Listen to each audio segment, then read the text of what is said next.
Hey everybody, so today we're going to go over email etiquette or how to email your teachers. First, we have the table of contents. Let's begin with number one, why? Why is it important for us to know how to properly email our teachers? Number two, how? What are the elements that make up a professional email? And number three, you'll have the opportunity to try it yourselves. So first of all, why do we need to know this? Well, remember that you're still at school, and school is an academic/professional environment because you're scholars. This is practice for high school and college, applying for jobs, and being in the workplace. And number three, your teachers have a lot of students and responsibilities to juggle. It's important for us to be able to understand what you need from us so we can best support you remotely. Remember, while you may have maybe 5 or 6 teachers, we have at least 90 students each. So replying to your emails is the most important thing that we want to do to make sure that there is clear and open lines of communication and we can get to your questions as quickly as possible. And finally, while we are your teachers, your mentors, your guides through this journey in education and 6th, 7th, or 8th grade, we are not your friends. It's important for you to be able to understand what formal and informal writing looks like from the correct part of your day-to-day lives because you wouldn't text your teachers the way that you would text your friends, right?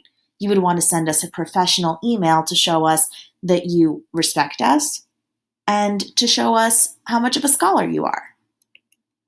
So now let's move on to email etiquette essentials.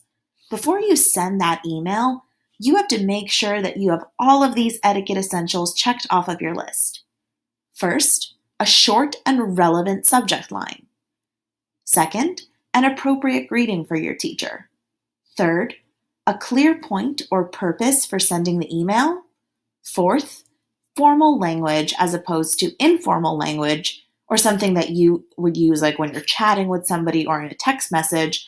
And 5, a sign off with your first and last name. Now let's take a closer look at to what some of this means. A short and relevant subject line. The subject line is your teacher's preview to what the email is going to be about, kind of like the title of a novel. Make sure that you're being specific about the content of the email. For example, if I needed to email Miss Tucker about a missing assignment, in the subject line, I would write the name of the assignment that I was talking about or the day that it was due. Let's take a look at this example right here.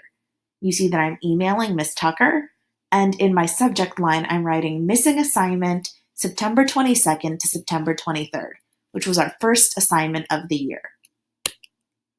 Next, you would like to have an appropriate greeting for your teacher. Now, this could be something as simple as hey or hi, but make sure that you use your teacher's name in the greeting.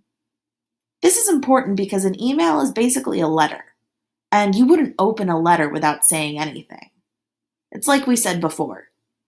We're teaching you to be young professionals. In the classroom, you're going to want to address the teacher by their last name, just like you would address them by their last name in an email too.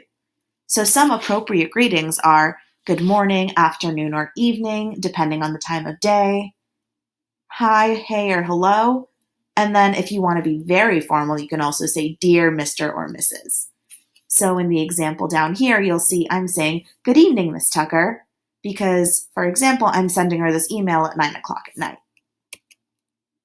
Number 3, you need to state a clear purpose for sending your email. We get a lot of emails during the day from students, from families, from administrators, and we want to make sure that we can best help you answer that problem or answer that question that you're having. We want to understand the issue, and you need to be very specific about it. So let's look down here. I said, good evening, Miss Tucker. I was wondering if I could have an extra day to finish my assignment. It took me a few days to get my email working, and by the time I did, the assignment was already due. Please let me know if that's possible. Thank you. Remember that being polite will also take you very far in an email. And when you're writing that body portion of your email, remember to use formal language. Try to avoid using the kind of talk that you would use when you're texting a friend. For example, you would want to avoid something like, "Miss Tucker, I need help with my homework. I'm late and I don't know what to do. OMG, help me." Try to stay away from things like OMG or LOL or IDK, because those are things that you would use when you're quickly typing up a text to somebody, but when you're writing an email, you want to show that you care about the message that you're sending. And remember that patience is a virtue. We have a lot of time to help you during the day, but you have to be patient because, like we said, we have 90 to 100 students each, while you may only have 5 or 6 teachers. So this sense of urgency right here, hello, seriously, I need help. I want credit for it, but I'm late and I don't know what to do. We understand that you want to have credit for your work. We understand that you want to get your work in. But being impatient with us isn't going to get us that email response to you any faster. Finally, make sure that you sign off with your name.